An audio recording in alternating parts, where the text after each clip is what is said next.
Well, hello, thank you for joining me today again on the Church History Trail. You're very welcome to the programme.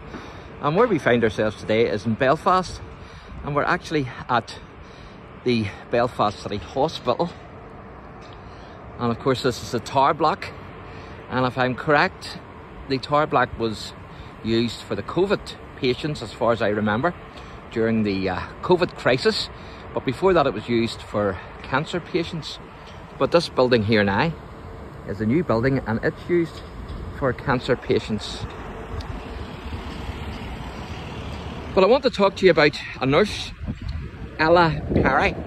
Now, Isabella Barber Pirrie, to give her full name, was born in Ulster in 1857, and she died in Edinburgh on the 31st of October 1929, aged 72 years.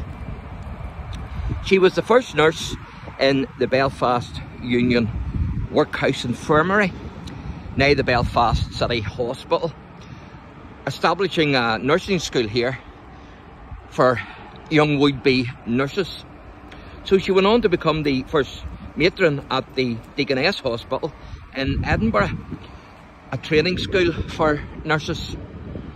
Her father, John Millard Pirrie, who was born in 1824, died in 1873, was a doctor at the Belfast City Hospital and also the Royal Victoria Hospital in Belfast as well. And he was also the president of the Ulster Medical Society from 1859 to 1858 till 1859. And her mother was Isabella Barber Pirrie, who was born in 1827 and died in 1873. And of course, Ella was named after her mother.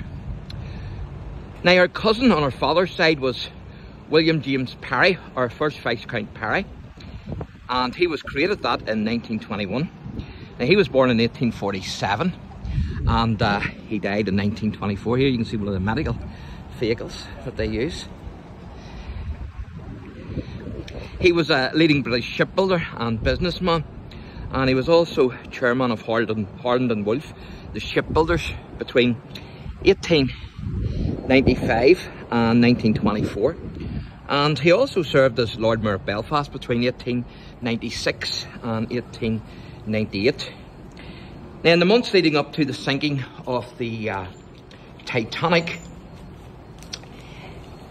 Lord Pirrie was questioned about the number of lifeboats aboard the Olympic class ocean liners, and he responded that the great ships were unsinkable and that the rafts were to save others. This would haunt him, of course, for the rest of his life. He was also a controversial figure in Belfast, as he was a leading liberal Protestant employer whose policy was in favour of home rule for Ireland.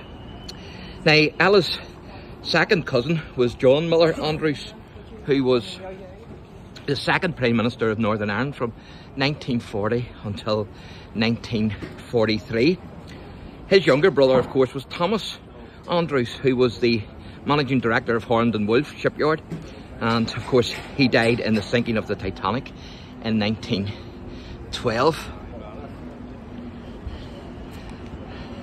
So you can see it says our Belfast City Hospital Tower. And of course my mother was treated in there when she had the cancer. Now, Ella trained with and also was a very good friend of Florence Nightingale, the famous nurse. And they would have wrote to each other. And in one of the letters that Florence Nightingale sent to Ella, she said, "How deep my interest, how intense my feeling for you and your work.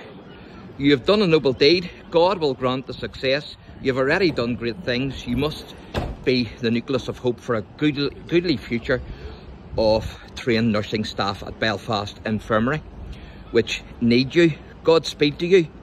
I am always saying in my heart, God bless you and your work always." And so, as you can see here, It says Cancer Centre. And of course, Ella died in 1929 and she is buried in Edinburgh in Scotland. And this is Ella here, a statue of her and as a memorial. So this is the lady here, and you can see her bonnet that she's wearing. And somebody has put a wee cup there. I'm going to move it out of the road because it will spoil my picture when I'm taking it. So I'll set that over here.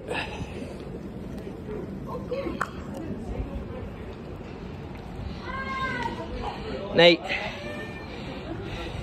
there's a couple of things that Ella is holding here. You can see a heart there with a cross on it. But you can also see a letter that she is holding in her hand. And of course that letter is from her good friend Florence Nightingale, and it was part of the caption that I read out to you. And so you can see there it says, Ella Pirrie, first head nurse of the Belfast Infirmary, 1883. So there you go, folks. So that's Ella. And of course she done a tremendous work here at the Belfast Infirmary, which is now the Belfast City Hospital. Thanks for watching and God bless.